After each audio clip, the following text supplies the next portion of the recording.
homem. Eu era um símbolo de perfeição, cheio de sabedoria e formosura. Minhas vestes foram preparadas com pedras preciosas. Caminhava no brilho das pedras preciosas, no Monte Santo de Deus. E como querubim da guarda, minha função era guardar a glória de Deus e conduzir os louvores dos anjos. 1/3 deles estava sob meu comando. Lá não me faltava nada, mas um dia eu me vi refletido nas pedras. E percebi que era superior aos outros anjos, em beleza, força e inteligência. Comecei a pensar então como seria ser adorado como um deus, e passei a desejar isso no meu coração.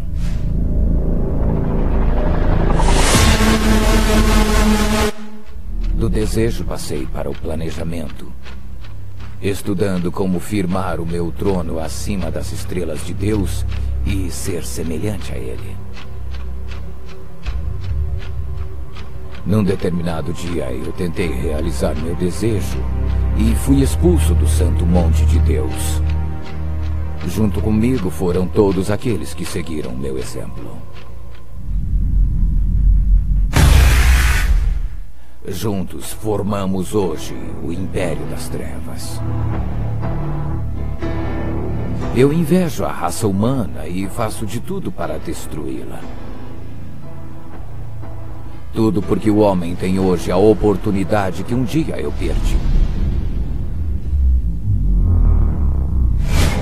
Por isso, estimulo a soberba, o egoísmo, o ódio e principalmente o orgulho. Ah, como eu amo o soberbo. Valorizo aqueles que nunca pedem ajuda e sempre acham que estão certos em tudo. São explosivos quando recebem qualquer tipo de crítica ou conselho. Desprezam a humildade, mas aceitam fazer minha vontade.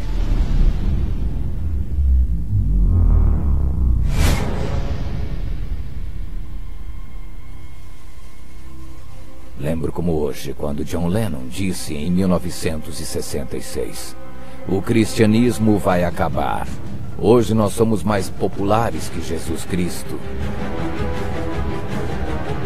E pouco tempo depois, ele levou um tiro do seu próprio fã, que quando foi preso pelo assassinato disse: "Agora eu sou mais famoso que John Lennon."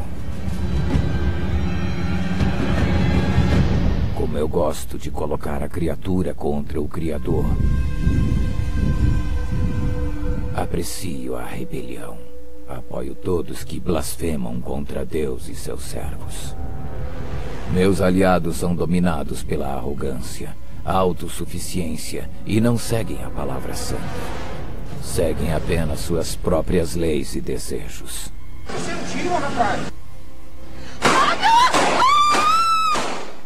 E é por ter esta causa que eu e meus anjos trabalhamos com grande empenho, para que esse grupo de cegos e perdidos cresça e o maior número de pessoas venha conosco para o inferno. Usamos contra toda a raça humana a mesma arma que um dia nos derrubou: o orgulho.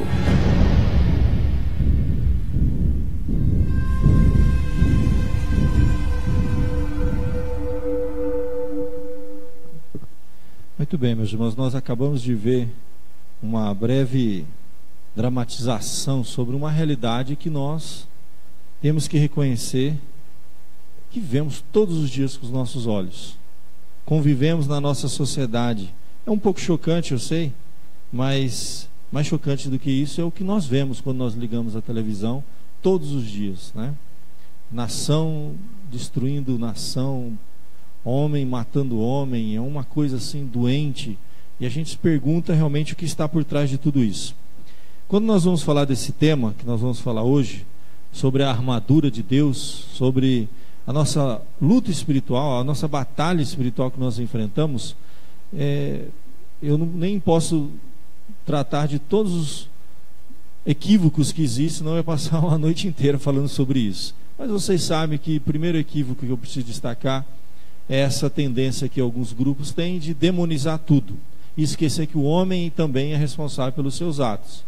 Então, cada vez que acontece alguma coisa, foi o demônio, foi o diabo, e querer colocar a culpa no diabo. Deixa eu dizer, o inimigo existe, este ser espiritual, a Bíblia fala muito sobre ele, muito mesmo. O próprio Senhor Jesus, no seu ministério, falou muito sobre a ação inimiga, mas temos que tomar cuidado para não tirar a responsabilidade humana diante dos fatos e eventos da sociedade.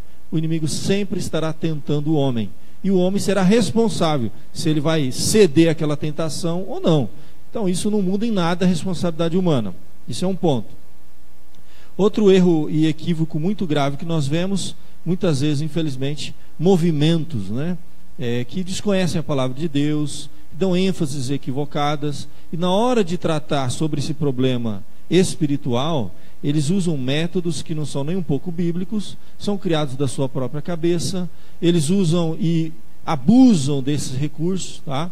E muitas vezes nós vemos igrejas fazendo trabalhos, por exemplo, nos anos 80, 90 aqui no Brasil, era muito comum esse tema de batalha espiritual. Então eles faziam um mapeamento aonde ficavam os demônios, e eles têm uma tendência de identificar o demônio com objetos, com coisas. Eu me lembro que quando eu fui visitar uma família da nossa igreja, que estava chegando à nossa igreja, faz muitos anos isso, e tinha passado por lá um pastor de uma linha mais neopentecostal, que tem essa tendência de demonizar tudo, E eu me lembro que, visitando o casal, eles tinham uma filha, a filha não estava na faculdade, e havia passado um pastor lá antes, havia entrado no quarto dela, e havia aqueles móveis, E ele então encarfifou que aquele móvel era do demônio, e ele destruiu o móvel da filha daquele casal.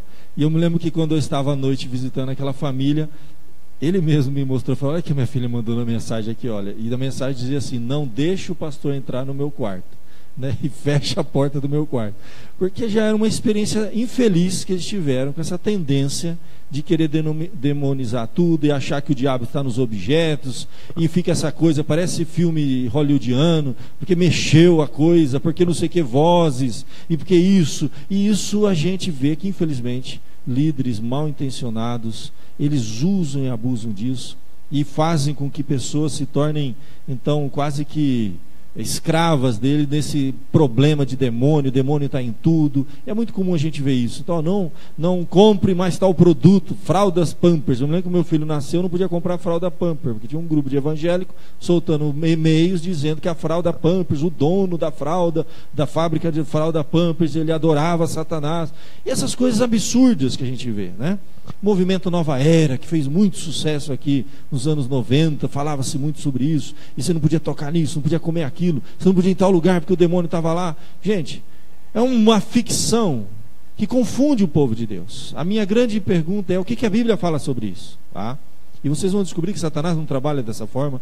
Eu não tenho razão bíblica para acreditar nisso. Ele trabalha de outra forma, uma forma até muito mais sutil, e que faz um estrago muito maior do que simplesmente não compra a fralda, não toque naquilo, aquele objeto, aquele filme, essas coisas que tem gente que, infelizmente, parece que tem uma fixação. Precisamos entender o que está acontecendo, o que a palavra de Deus nos fala. Eu vou pedir para você então abrir a sua Bíblia lá na carta de Paulo aos Efésios. São muitos textos que falam sobre esse assunto, mas será importante lermos aqui na carta de Paulo aos Efésios, capítulo de número 6. Nós vamos ler do verso 10 em diante.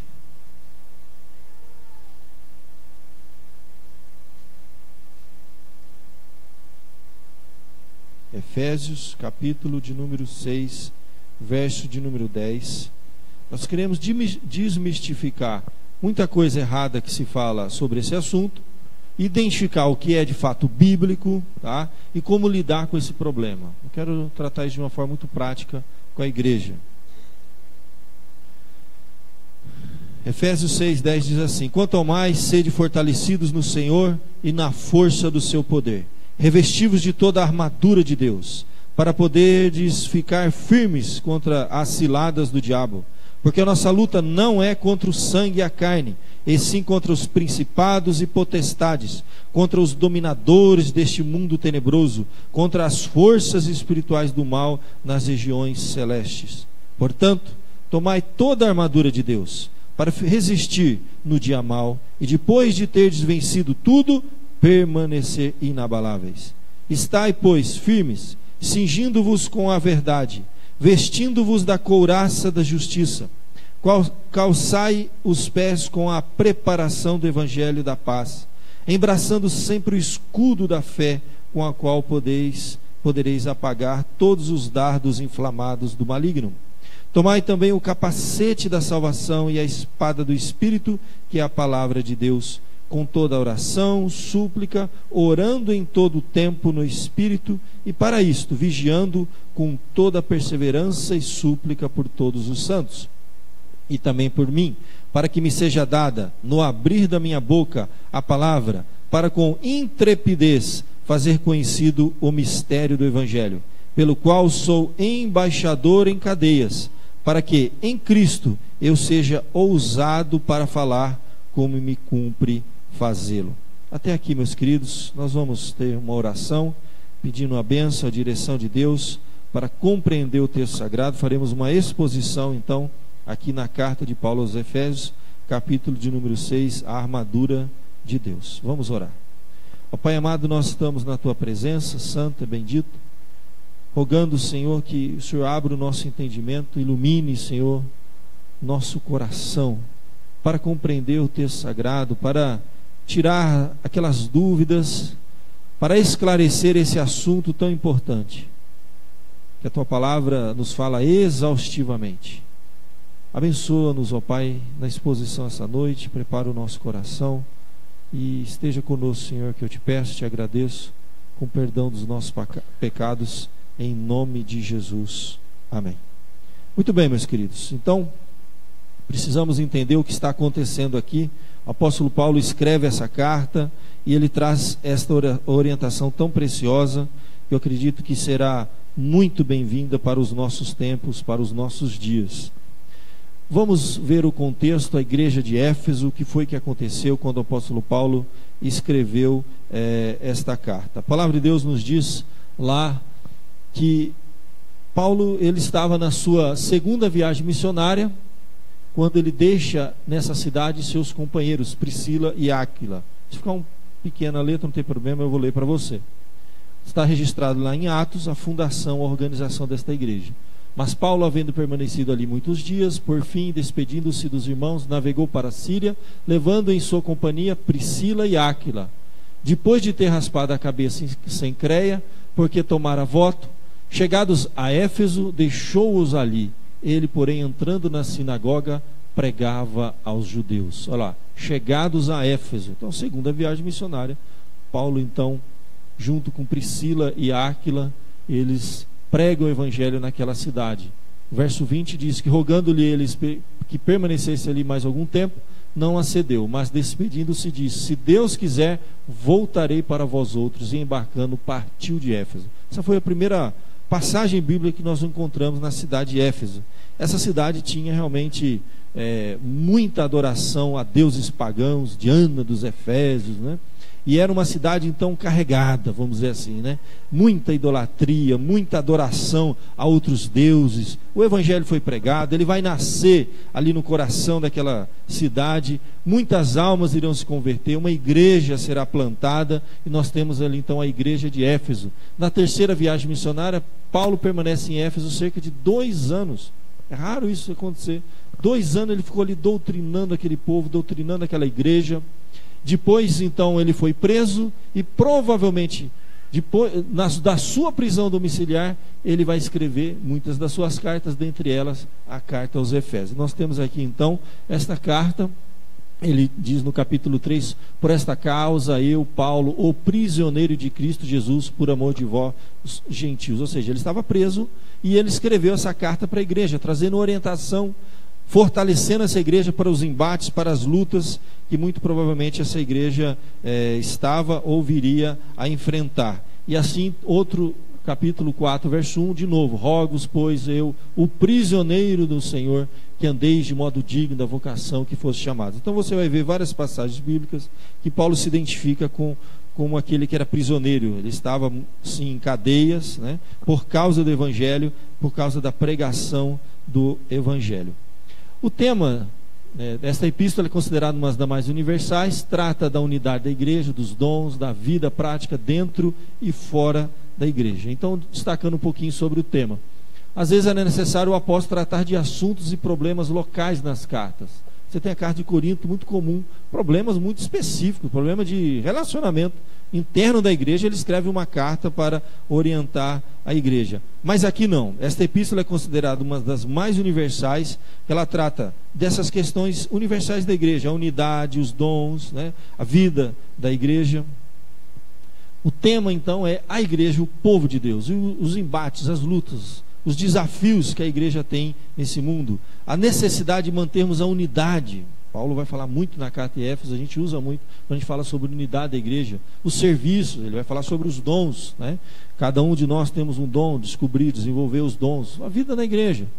Então, vida cheia do Espírito Santo, a luta espiritual que nós vamos entrar hoje, né? Não é contra a carne nem contra o sangue, mas contra as forças espirituais do mal. Então aqui você tem uma rápida introdução.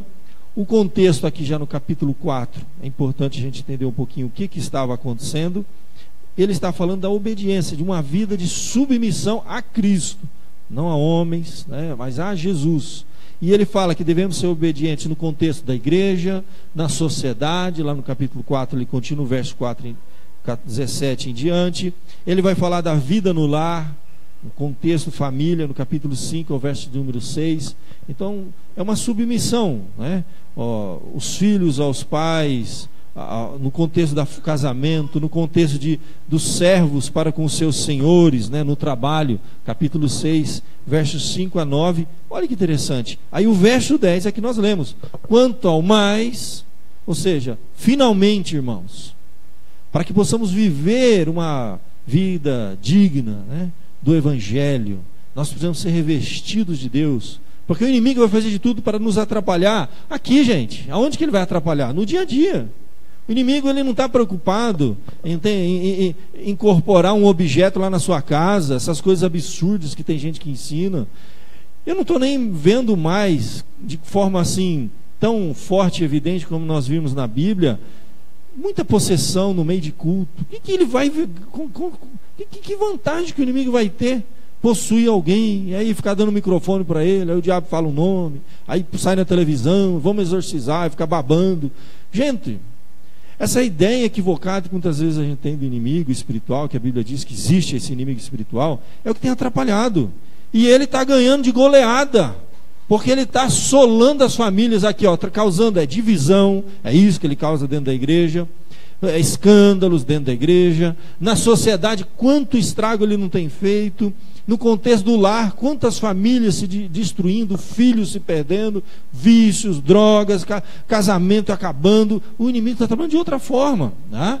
E no trabalho também, tantas coisas, seduzindo as pessoas, abrindo oportunidades, tentando as pessoas para que elas cometam crimes, roubo, mais do que a gente fala, corrupção, gente. É uma coisa que destrói mais uma nação do que a corrupção. Acabamos de ver aí uma pesquisa feita, nosso país, 1 trilhão de reais foi desviado na corrupção no nosso país nos últimos anos. 1 trilhão, gente.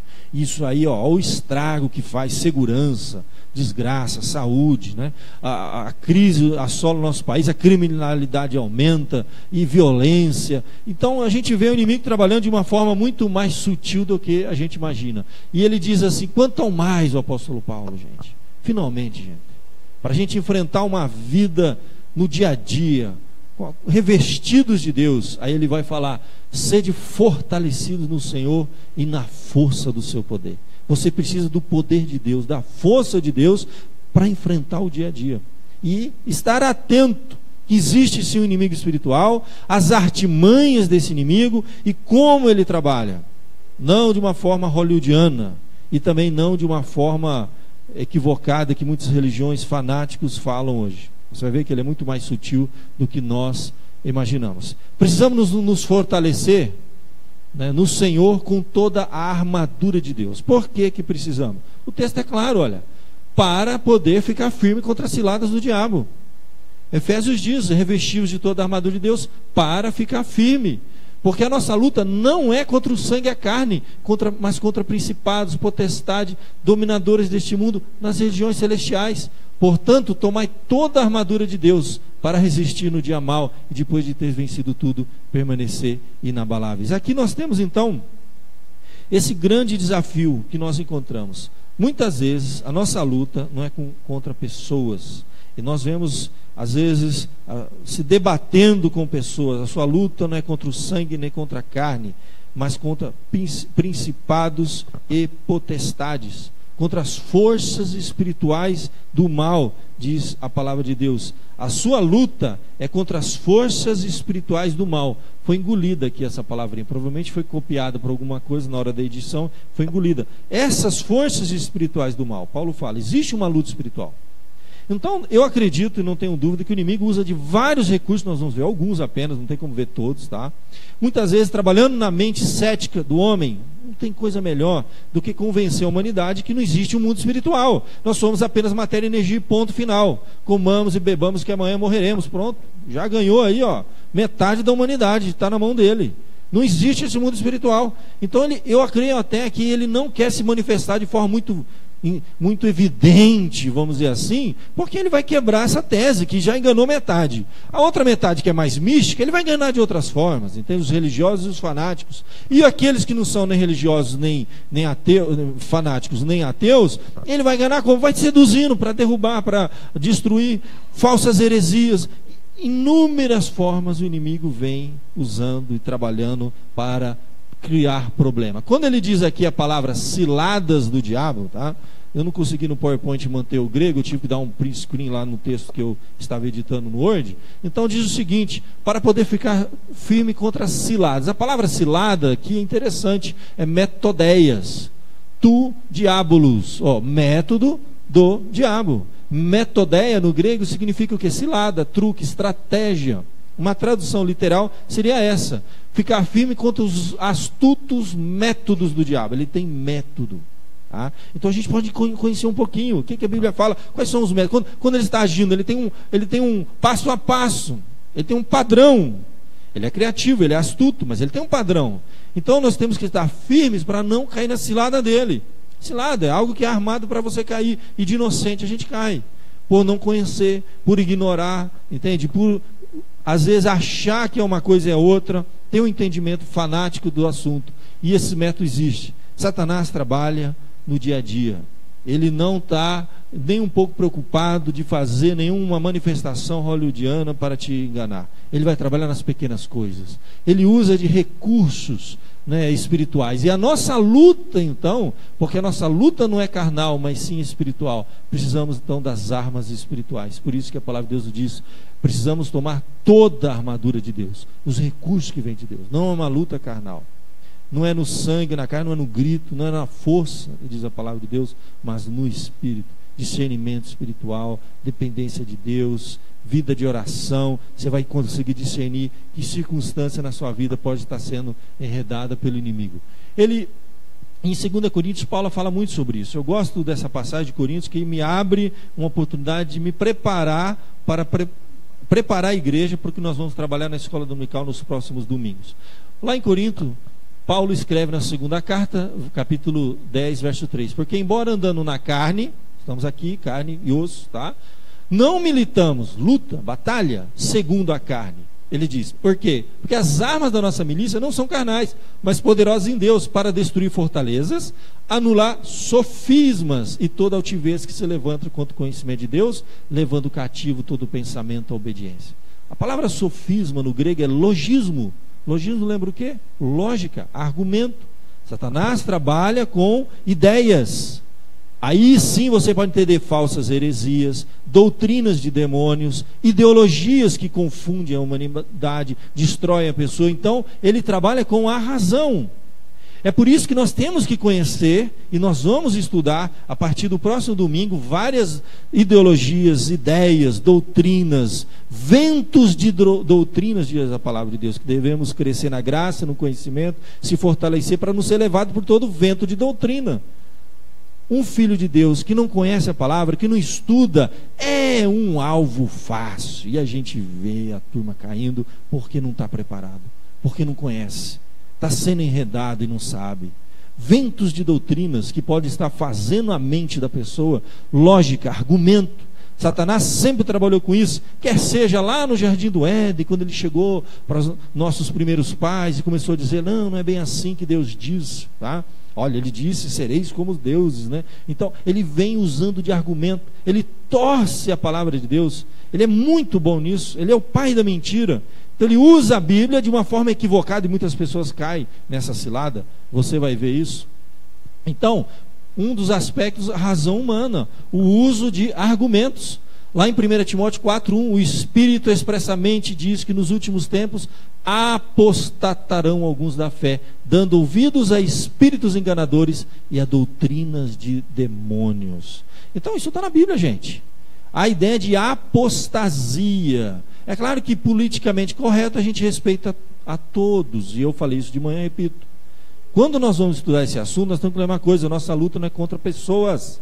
Nós não queremos ofender pessoas, nós queremos respeitar as pessoas, mas nós podemos debater ideias, não importa de quem sejam, a questão não é pessoal. Tá? Devemos amar as pessoas, mas devemos debater as ideias e entender o que as pessoas estão ensinando. Como os bereanos faziam naquela época. Até os apóstolos, quando chegavam trazendo uma mensagem, um ensino, peraí, deixa eu ver.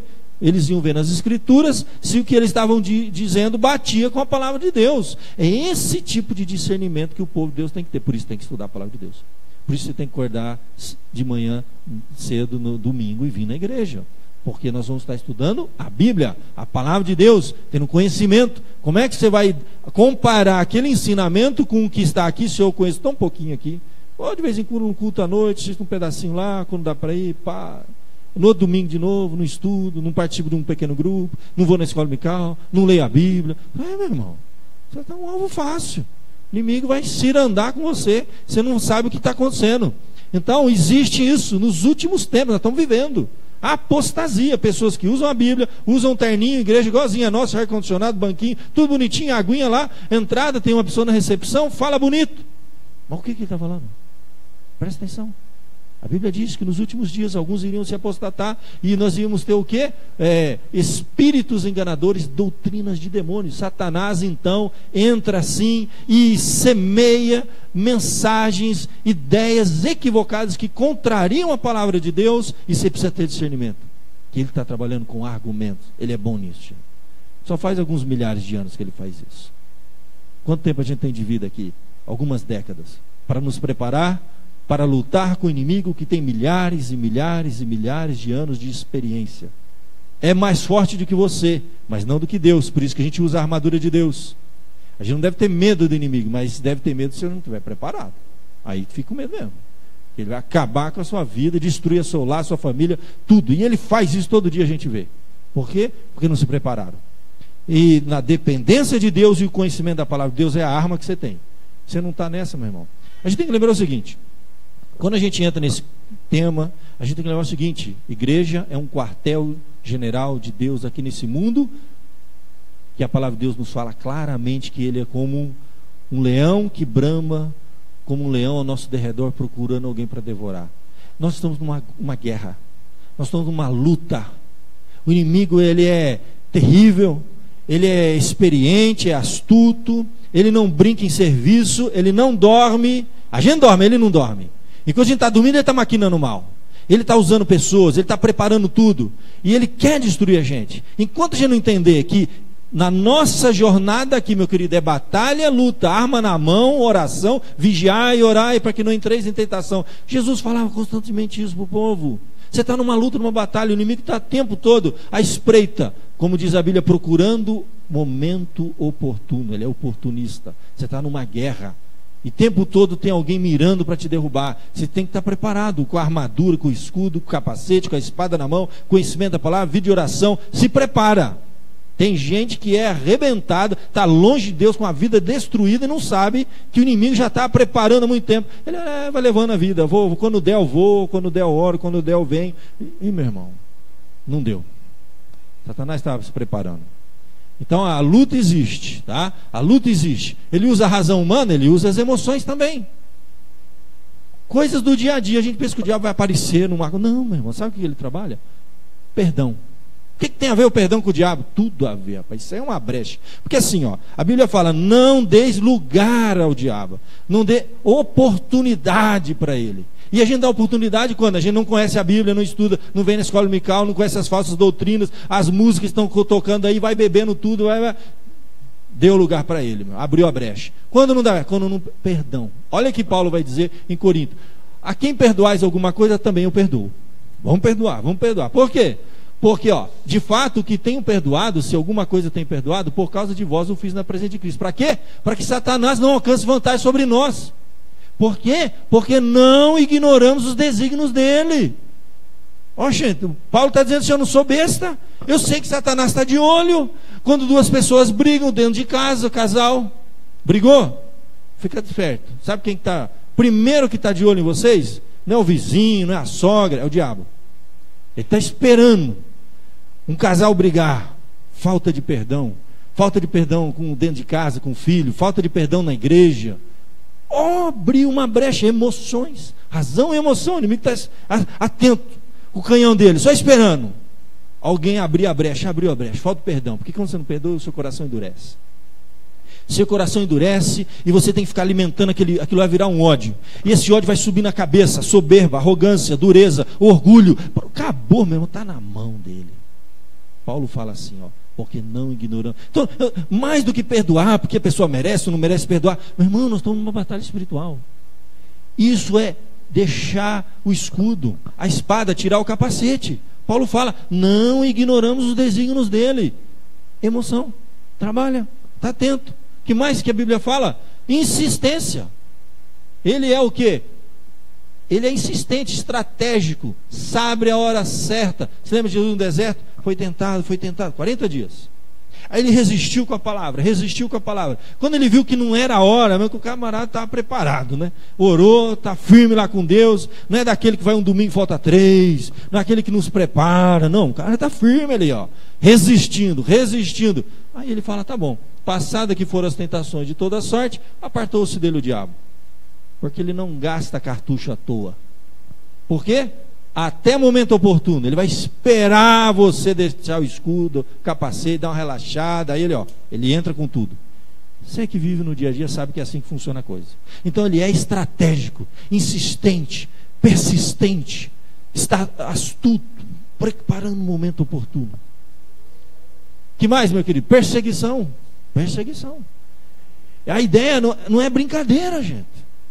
Isso aqui não é brincadeira. A palavra de Deus diz em 1 Pedro 5,8: sede sóbrios e vigilantes, gente. Vigilante. Alguém que está ali firme, ó, o tempo todo vindo na igreja. Não deixai de congregar, diz a palavra de Deus. Não deixe de congregar. Porque na congregação que a palavra de Deus é pregada, é o culto, a palavra de Deus vem, você ouve a palavra de Deus, fica atento. Naquele domingo Deus falou algo para você que acendeu a luzinha. Naquela semana a tentação veio, você já estava preparado. Aquela semana você não veio, não acendeu a luzinha, você caiu na mão do inimigo. Então vigie, sóbrio, está sempre atento. Espiritualmente existe uma luta, existe uma batalha. O diabo, o vosso adversário, a Bíblia está dizendo: eu tenho um adversário, não tem como ignorar. Eu tenho um adversário, anda em derredor como leão, ruge, procurando alguém para devorar. Resistir firme na fé, diz a palavra de Deus. Certo que os sofrimentos iguais aos vossos estão se cumprindo na vossa irmandade espalhada pelo mundo. Falei sofrimento, tribulação, adversidade, que muitas vezes pode estar acenando tudo, como eu disse, tudo é o demo. Cuidado com esse negócio. Muitas vezes o inimigo pode estar trabalhando e preparando e criando dificuldade. Falhas humanas, sentimento de ira, não deixe de ser emoções também. A Bíblia é clara, em Efésios 4:25. Por isso, deixando a mentira, fala cada um a verdade com o seu próximo. Podia destacar a questão da mentira. Gente, não tem nada que abre, escancara uma porta para o diabo do que a mentira. Você mentiu, meu irmão, acabou. Já era. Deus sai fora, o diabo entra. Porque ele é o pai da mentira.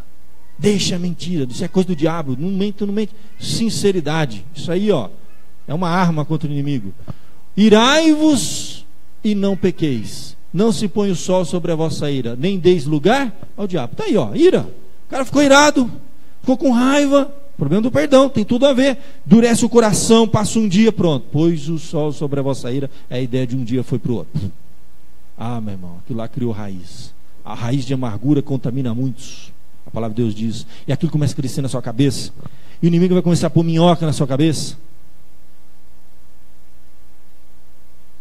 E essa ira vai crescer. E é daí que muita gente faz besteira. Aquele vídeo dramatizado mostrou isso aí. Quanta gente fez no calor do momento, mas não percebeu. O inimigo estava cirandando, estava preparando. E o cara não estava lá, não estava atento do que estava acontecendo. São tantas coisas, meus irmãos. A sexualidade é uma arma que o inimigo tem assim, ó, devastado. Não tem nada que ele tenha destruído mais, eu creio, do que essa questão da sexualidade. Mas o diabo está preocupado com essa questão. Mas gente, que é uma coisa mais poderosa. Quais são as 3 coisas mais difíceis? Dinheiro, sexo e poder. Tem até um livro que trata dessas 3 coisas. É um tripé. Dinheiro, sexo e poder. É aí que o homem cai. É aí que o homem cai. E é aí que o inimigo usa. São armas poderosas de sedução. Tem uma coisa mais forte do que isso? Aí o mundo acabando por causa do quê? São 3 coisas que a gente vê. É dinheiro, entendeu? Corrupção, deslavado, os negócios que estão vendo aí. Poder, tá aí, ó. Um ameaçando jogar bomba no outro, isso aí, é o poder, a disputa e poder. E o sexo, gente. Sexualidade é uma área delicada.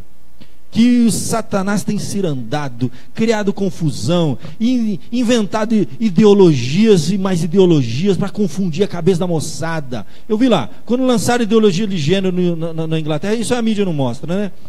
Aumentou 1000% distúrbios de sexualidade nas crianças. 1000, não é 1, 2, 3, 10, 100. 1000%. Eles têm lá um serviço, quando a criança está com confusão do seu gênero, entende? Então ele liga para um serviço lá na Inglaterra, entendeu? Então não vamos implantar ideologia para ensinar as crianças, né? Implantou, muito bem. Qual foi o resultado? Aumentou 1000% a busca de criança confusa. Quer dizer, eles implantaram uma confusão na cabeça das crianças. Então, é uma das formas de trabalhar. Que outra forma? Gente, mais do que a gente vê no dia a dia, o que mais nós vemos no dia a dia, na televisão, na mídia, na internet, o que é? Pornografia. Destruindo lares, não tem nada que destrua mais o casamento e pornografia. O homem que exercita a sua mente naquilo, ele vai treinando a sua mente para atrair a sua mulher. E ele vai se tornando cada vez mais insatisfeito com a sua mulher. E Satanás usa e abusa disso. Que é a impureza, porneia. Já estudei isso com a igreja 1 milhão de vezes. Satanás usa essa questão, mas assola, acabando. Jovens, homens, mulheres, casados ou solteiros, estão sendo levados a rodo por Satanás. E não sabe que ele prende, gente. A ideia é que ele cativa. Ele prende a pessoa em alguma coisa e é difícil se libertar. Em vícios, em dependências, em muita coisa. E essa questão da sexualidade, quer ver como que ele está atento a isso? Paulo vai falar, olha, a mulher não tem poder sobre o seu próprio corpo. 1 Coríntios 7,4 ele está respondendo uma carta que ele recebeu sobre problemas sexuais. Aí ele vai orientar, né? Aí ele orienta, ele fala assim, ó, o homem não tem poder sobre o seu próprio corpo. A mulher não tem poder sobre o seu próprio corpo, e sim o marido. E também, semelhantemente, o marido não tem poder sobre o seu próprio corpo, e sim a mulher. A ideia é o seguinte, quando você se casa, os dois se tornam uma só carne.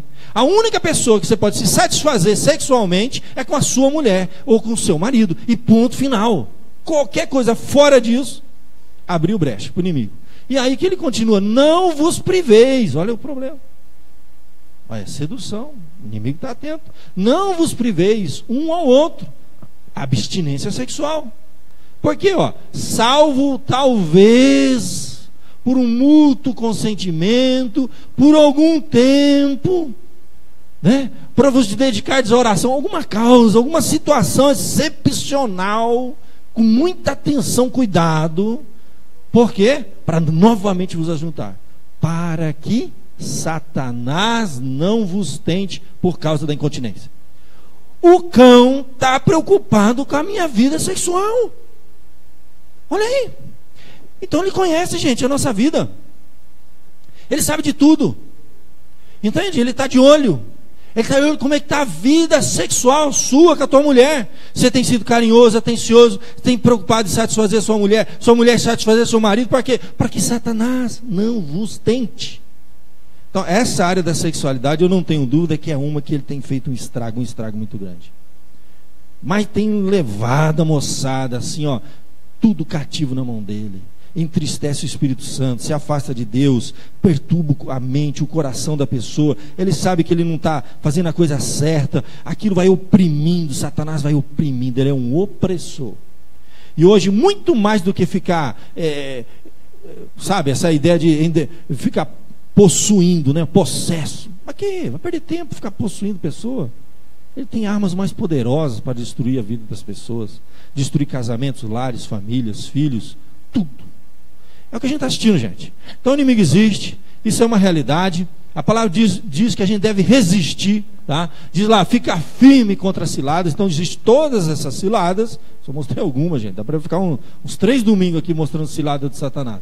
Portanto, tome toda a armadura de Deus, gente. Não tem outro jeito. Não é com arma carnal, não é no grito, não é na força. Você não pode.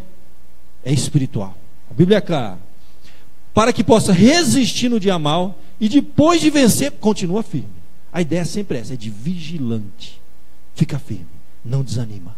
E aí, meu querido, a Bíblia diz, Tiago 4,7: sujeitai-vos a Deus, mas resistir ao diabo, e ele fugirá de vós.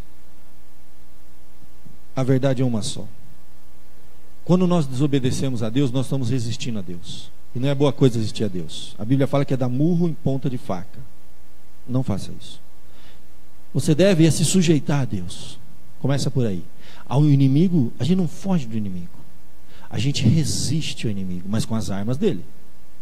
E esse resistir não quer dizer que muitas vezes é necessário você fugir, que a Bíblia fala, da aparência do mal, de situações que podem te levar a cair, a cilada. Aí sim, oxe, você vai fugir de situações. Se você tem fraqueza em determinada área da sua vida, pode ser um vício, pode ser a questão da sexualidade, foge de situação que te leve a cair na cilada do inimigo. Cada um tem o seu ponto fraco, cada um tem o calcanhar de Aquiles, e cada um conhece o seu calo, onde aperta. É nesse aí que o diabo vai trabalhar. Então você se submete a Deus, se sujeita a dele, resiste ao diabo, mas foge da aparência do mal. E vamos nos revestir então de toda a armadura de Deus. Aí vem o ponto para mim que é vencendo a cilada. Tomai, portanto, toda, não é uma só não.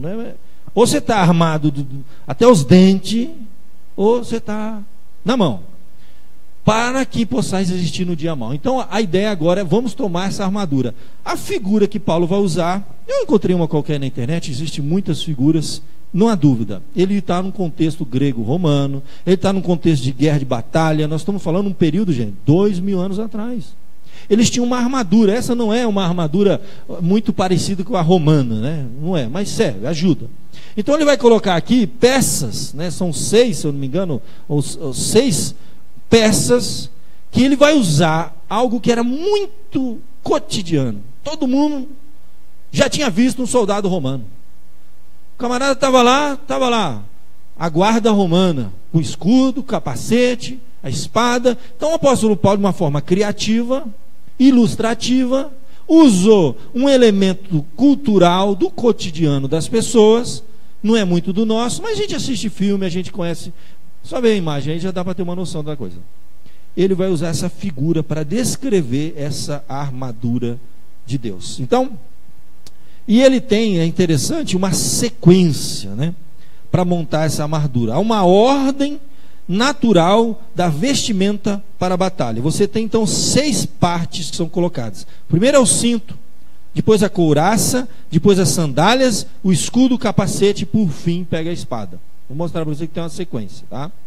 Então primeiro armas defensivas, depois as armas ofensivas. Tem isso também. Nós temos as armas defensivas para essa batalha espiritual que eu e você já estão dentro. Não tem opção, gente. Você está dentro, tá? Você está dentro dessa batalha, não tem opção. Ele começa falando primeiro, cingivos com a verdade. Esse seria o cinto. A ideia de cingir é a ideia de cinto. Aqui, meus queridos, Vamos pensar na figura, evidentemente, primeiramente, né, na ilustração que nós temos, em seguida na aplicação que Paulo quis dar. Existe uma questão de interpretação, a gente pesquisa nos melhores intérpretes, pesquisa no grego e chega o mais próximo possível, tá? Aqui, o que nós temos? O cinto era uma peça fundamental, né? Quando ele era colocado na cintura, ele tinha que estar muito firme, porque as demais peças eram presas nele. Por exemplo, a couraça, aquela parte que vem na frente, que não está na imagem, aquela parte que vem na frente, ela ficava presa no cinto. A espada, no cinto, muita coisa no cinto. O cinto era o primeiro elemento colocado num soldado, na armadura de um soldado.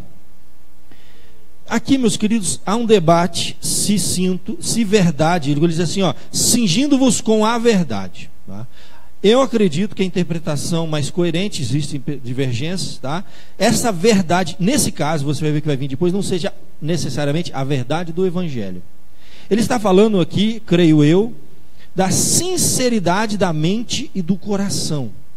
Porque o relacionamento com Deus, ele é essencialmente de coração. Ele não é de aparência. Deus não é como o homem vê o exterior, Deus vê o coração. Então não tem jeito, meu irmão, para entrar nessa guerra, nessa batalha, a primeira coisa é sinceridade, transparência de coração.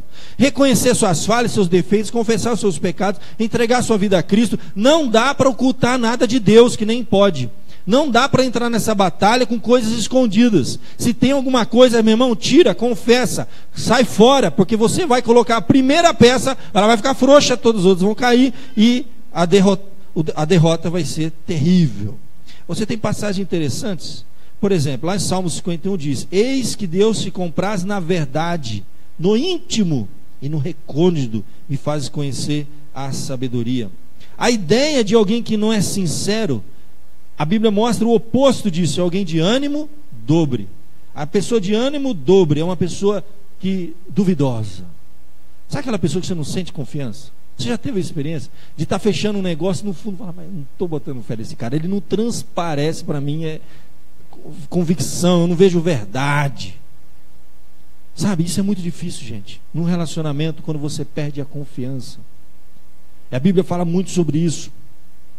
Por exemplo, quando a Bíblia fala desse negócio de ânimo dobre, né? Tiago 1, quando vai falar da oração, ele diz assim: peça a sua oração com fé, em nada duvidando. Porque o que duvida é semelhante à onda do mar, impelida e agitada pelo vento. Não suponha esse homem que alcançará do Senhor alguma coisa. O homem de ânimo dobre, inconstante em todos os seus caminhos. A necessidade que temos de ter essa transparência. Tiago vai um pouquinho mais para frente dizer assim, ó: chegai-vos a Deus, e Ele se chegará a vós outros. Purificai as mãos, pecadores. E vós que sois de ânimo dobre, limpe o coração. Afligi-vos, lamentai, chorai, converta o vosso riso em pranto, vossa alegria em tristeza. Humilhai-vos na presença do Senhor, que Ele vos exaltará. Humilhai-vos debaixo da potente mão de Deus, que Ele vos exaltará. Então a ideia é essa: coração limpo, transparência diante do Senhor, para tudo começa aí no nosso relacionamento com Deus. Segundo ponto que ele vai colocar, segunda peça nessa armadura, a couraça da justiça. A couraça era uma proteção que ia do pescoço até as coxas. Tinha duas partes, na frente e nas costas, tá? Alguns acreditam, essa interpretação, que nesse caso, você vai ter outros pontos aqui, não se refere à justiça divina que nos é imputada. Alguns acreditam que seja a justificação que vem de Deus. Eu acredito que esse ponto aqui me diz mais uma vida correta diante de Deus. Romanos 6 vai dizer o seguinte: oferecei-vos a Deus como ressurretos dentre os mortos, e os vossos membros a Deus como instrumentos de justiça. Porque o reino de Deus não é comida nem bebida, mas justiça, paz e alegria no Espírito Santo.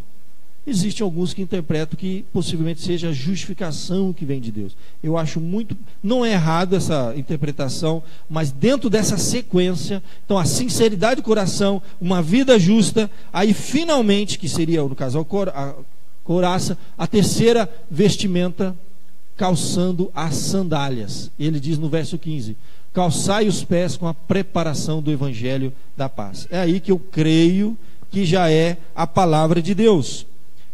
As sandálias, os soldados tinham para terem movimentos em terrenos escorregadios, em terrenos com pedras. Eles tinham solas com pregos agudos. Todo cristão que experimentou em seu coração a paz de Deus, que excede todo o entendimento, que vem do evangelho da paz, ele está preparado, está fundamentado para a batalha. Efésios 2 diz assim, porque Ele é a nossa paz, o qual de ambos fez um, e tendo derrubado a parede da separação que estava no meio, a inimizade, aboliu na sua carne a lei dos mandamentos, trazendo paz. Ele diz: vindo evangelizou paz a vós outros que estavam longe, paz aos que estavam perto. A Bíblia diz que justificado mediante a fé, temos paz com Deus. Creio que aqui é muito claro, o texto diz assim, a preparação do evangelho da paz. Nós estamos sobre esse evangelho, sustentados sobre este evangelho. É o calçado, segundo esta ilustração. O quarto, embraçando o escudo da fé. Embraçando sempre o escudo da fé, com o qual podereis apagar todos os dardos inflamados do maligno. Nós ainda estamos com armas defensivas. O escudo do soldado romano, no caso, era um escudo que tinha 1,25 m de altura, 75 centímetros, bem reforçado. Ele protegia até mesmo daquelas chamas de fogo, sabe, aquelas lanças embebidas com piche, pegando fogo. E ele usa essa figura, eu acho muito interessante, apagar os dardos inflamados do maligno. O escudo do soldado era muito importante. E aqui ele usa a figura da fé. A fé, gente, a fé é confiança, a fé é dependência, é uma vida de confiança e dependência de Deus. Hebreus 11 vai falar desta fé, os quais por meio da fé, o que eles fizeram? Subjugaram reinos, praticaram justiça, obtiveram promessas, fecharam a boca de leões, extinguiram a violência do fogo, escaparam o fio da espada, da fraqueza tiraram força, fizeram-se poderosos em guerra, puseram em fuga exércitos de estrangeiros, pela fé. Fé é confiança. Essa confiança em Deus, nós podemos apagar todos os dardos inflamados do inimigo. Espiritualmente falando, o inimigo ele lança dardos inflamados, ele lança coisas na nossa mente, no nosso coração, que queimam. Olha, muita coisa arde na gente. Você já teve aquela noite que você não dormiu, que você ficou angustiado, coisas te perturbando. A Bíblia diz: não andeis ansiosos de coisa alguma. Em tudo, porém, seja conhecido de Deus, coração, súplica e ação de graça. E a paz de Deus, que excede o entendimento, guardará vossa mente e vosso coração, que disseram para você, para te derrubar, para tirar a tua paz. São coisas que ficam martelando na nossa mente. E se você tem fé, confiança, fé é isso, dependência. Crê na soberania de Deus, mesmo que a circunstância não esteja do jeito que você tinha planejado. Deus proverá. A ideia de que Deus está no controle de tudo, Deus da providência. É confiança em qualquer circunstância, aconteça o que acontecer. Essa paz, gente, essa confiança, essa fé é que fez com que pessoas no passado vencessem, como eu disse, pela fé subjugaram o reino, praticaram justiça. Mas também pela fé, você tem que continuar lendo lá em Hebreus. Elas, muitos pela fé, suportaram escárnios, açoites, algemas, prisões, foram apedrejados, provados, cerrados ao meio, mortos ao fio da espada, andaram peregrinos, vestidos de peles de ovelha, de cabra, necessitados, afligidos, maltratados, homens do mundo não era digno, errantes pelos desertos, pelos montes, pelas covas, pelos antros da terra. A gente só lê a parte da fé para vitória, vou conquistar. Tem essa parte também. Mas precisamos de muito mais fé, gente, para ser cerrado ao meio, como provavelmente Isaías, o profeta Isaías foi, para ser apedrejado, para ser perseguido, para passar por coisas que você não imagina. Por que Deus está permitindo isso na minha vida? Você precisa ter fé, que é o escudo que te protege para enfrentar qualquer tipo de adversidade. Vamos mais para frente, meus irmãos. Tomando o capacete da salvação, Tomai também o capacete da salvação. Essa é a ideia de capacete da salvação. Meu querido, o capacete, ou elmo, era uma outra palavra usada, era uma das peças mais defensivas da armadura de um soldado. Uma das mais importantes, porque protegem a cabeça. O soldado nunca entra numa batalha sem o capacete. A fé, aqui, o capacete da salvação, perdão, 1 Tessalonicenses 5,8 diz assim: nós, porém, que somos do dia, sejamos sóbrios, revestindo-nos na couraça da fé e do amor, e tomando como capacete a esperança da salvação. É a proteção maior e mais importante de um soldado. É a cabeça, gente. A salvação, essa esperança que deve nos alimentar em qualquer circunstância, nos preparar para enfrentar qualquer coisa. As pessoas podem tirar nossa vida, o corpo, um acidente, um homem mau, uma pessoa má, uma doença, e só. Depois disso não pode fazer mais nada, porque você tem fé, confiança e esperança na sua salvação. Você tem que ter certeza da sua salvação, e nada vai te derrubar. Assim como o capacete era uma defesa vital, né? Um soldado sem um capacete, como que ele ia fazer? O que ele ia fazer, né? Ele ia puxar a espada com medo. Ele ia ter medo de entrar na batalha. Ele ia ser alguém amedrontado, com medo. Como que ele vai entrar numa batalha sem capacete? Não dá para imaginar isso. Se você não tem certeza da salvação, você nunca vai ter ousadia no falar. Você nunca vai ter intrepidez na sua vida cristã. Você não vai ter força para enfrentar uma adversidade nenhuma. O capacete da salvação, esta convicção, essa confiança que temos, a esperança, diz o apóstolo Paulo, da vossa salvação. Porque Deus não nos destinou para a ira, mas para alcançar a salvação mediante nosso Senhor Jesus Cristo. 1 Tessalonicenses 5, 8 e 9. Essa esperança que te mantém forte e que te dá ânimo para enfrentar toda e qualquer adversidade. Não temais os que podem matar o corpo e não podem matar a alma. Temei antes aquele que pode fazer perecer no inferno tanto a alma como o corpo. Se você já está livre disso, se você está em paz com Deus e tem esperança de salvação, diz o texto, não tema o que pode matar o corpo. O que pode matar o corpo, como eu disse? Qualquer coisa. A nossa confiança em Deus deve nos dar uma intrepidez, gente, para a gente enfrentar. Se for o dia que Deus tem que me levar a um acidente, eu vou ser prudente, eu vou evitar ao máximo, mas eu não posso viver amedrontado com isso, gente. Se um dia algo acontecer contra mim, se um dia eu tiver que enfrentar uma enfermidade, coisas que atingem o corpo, e ponto final. O crente que não tem esperança da salvação, ele vive amedrontado, ele tem medo de tudo, ele não faz nada. Não vai fazer isso, não vai acontecer tal coisa. Vai acontecer. Se Paulo fosse assim, ele nunca ia entrar num navio, o navio afundava. Aí todo mundo se salvava. Aí chegava na ilha, ele ia pegar a lenha, uma cobra picava ele. A turma olhava e falava, nossa, isso aí tem encosto, né? Vocês lembram dessa passagem de Atos? Eles disseram, esse cara é ruim, hein? Olha outra coisa que está acontecendo na vida dele. E às vezes acontece assim com o cristão. Você escapa de uma, vem outra. Você escapa de uma, vem outra. E são até coincidências. Fala, não é possível. Você tem esperança da salvação? Então fique em paz, enfrenta, gente. O máximo que isso pode fazer é tirar o teu corpo. Vai doer? Dói. A gente é homem, fraco, eu sei. Mas depois disso, gente, passa. Nós não podemos ter medo. Temos que ter intrepidez. Não teme quem pode matar o corpo e não pode matar a alma. Teme antes aquele que pode fazer perecer no inferno tanto a alma como o corpo.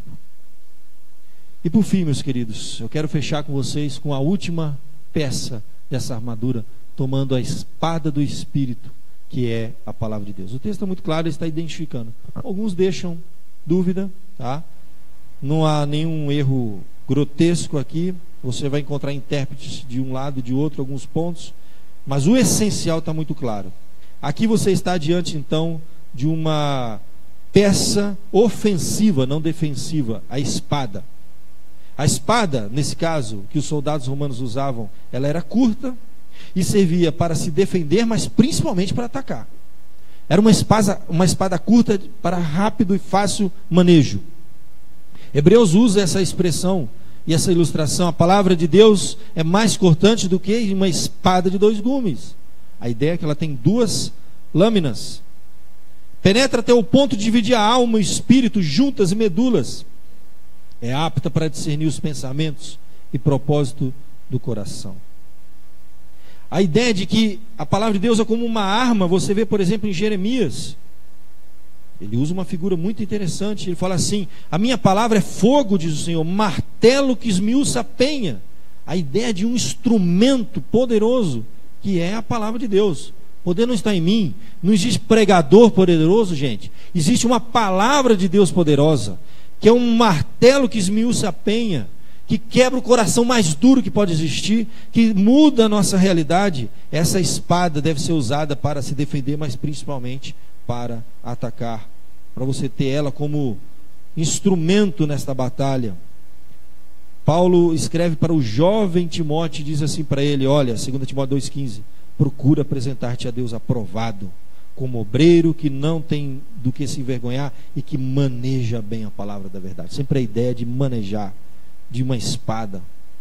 1 Coríntios 11:18: certamente a palavra da cruz, que é loucura para os que perecem, mas para nós é o poder de Deus, que somos salvos por ela. É esta palavra, meus irmãos, que o apóstolo Paulo vai dizer lá em Atos 26:18, que esta palavra é poderosa para que converter das trevas para a luz, da potestade de Satanás para Deus. É através da palavra que as pessoas são libertas do cativeiro de Satanás. Falamos muito isso hoje de manhã. Então, meu querido, a palavra de Deus nos exorta essa noite. Nós estamos primeiro numa batalha, não tem opção. Você está numa guerra, a guerra não terminou ainda não. Você só vai pendurar a chuteira quando você partir desse mundo, que a Bíblia diz: quando você descansar das suas obras. Enquanto você estiver aqui, você está numa batalha, numa guerra. Então não baixe a arma, não baixe a guarda. Use todas as peças, essas 6 peças, como a gente viu aqui, ó. Vamos lá: cinto da verdade, couraça da justiça. Depois vem o quê? Evangelho da paz, calçado nele, o escudo da fé, capacete da salvação e a espada do Espírito, para você enfrentar essa batalha. E nós não estamos aqui, meu querido, de brincadeira. O inimigo não está brincando. Quero fechar com você, conclusão. Satanás foi amarrado. Ele já foi amarrado, gente. Essa história aí desses pastores aí, todo o respeito que a gente tem com as outras igrejas, religiões, não gosta de amarrar Satanás, gente. Isso é a coisa mais antibíblica que existe. A Bíblia é clara: Satanás foi amarrado quando Jesus morreu na cruz. Ele já foi vencido. O que acontece é o seguinte: você tem que entender uma coisa: ele já foi vencido, a vitória foi na cruz. A Bíblia diz que já somos mais que vencedores em Cristo Jesus. Mas nós estamos vivendo o já e o ainda não. Nós estamos aguardando o juízo final. Enquanto isso, a luta continua. Martinho Lutero dizia que é como se tivesse derrubado um touro selvagem, tá? Mas ele está lá derrubado, mas ainda não foi morto. Ele está dando coice, não brinca. Ele ainda foi limitada a ação dele, mas ele ainda age. Deus limitou, colocou uma estaca, uma corrente com um raio, falou: daqui você não passa. Mas ele diz para a gente: cuidado, porque nós estamos dentro desse raio de ação do inimigo, num mundo caído, sujeito a muitas coisas, enfrentando lutas e batalhas, e esse inimigo não brinca em serviço. Então nós já temos Satanás amarrado. Quando Jesus na cruz do Calvário já venceu o salário do pecado, a morte, introduzida no mundo pela tentação de Satanás, mas o inimigo ainda não foi totalmente destruído. Romanos 16 diz: e o Deus da paz em breve esmagará debaixo dos vossos pés a Satanás. A graça do nosso Senhor Jesus esteja convosco. E então virá o fim, quando ele entregar o reino a Deus, quando houver destruído todo o principado, bem como toda a potestade e poder. Enquanto isso não acontece, o juízo final, em que ele vai ser lançado no fogo eterno, preparado para Satanás e os seus anjos, diz a palavra de Deus. A Bíblia nos deixa claro: olha, desembarace de todo o peso e pecado. Não brinca, está atrapalhando a sua comunhão com Deus. Entrar nessa batalha sem estar em comunhão com o general não é um bom conselho, não é uma boa ideia. Confesse agora os seus pecados e não brinca com o pecado. Pecado é uma arma poderosa que Satanás tem usado para derrubar as pessoas, para oprimir, para te afastar de Deus. Eu não sei que área da sua vida, qual é o seu ponto fraco. Cada um de nós tem o seu. Não estamos aqui para julgar ninguém, mas Satanás está de olho, e ele pode usar isso contra você, quer seja dinheiro, sexo ou poder. São 3 áreas difíceis, são pontos fracos calcanhar de Aquiles na nossa vida. Vamos confessar. Ó Deus, abre nossa mente, nosso entendimento. Isso não é brincadeira, Senhor. Está em jogo aqui, são coisas eternas. Nós estamos numa guerra, Senhor. Não podemos brincar na batalha. Não podemos, ó Deus, descansar agora. Precisamos vestir todas as armas que não são carnais, mas espirituais. Todas as peças dessa armadura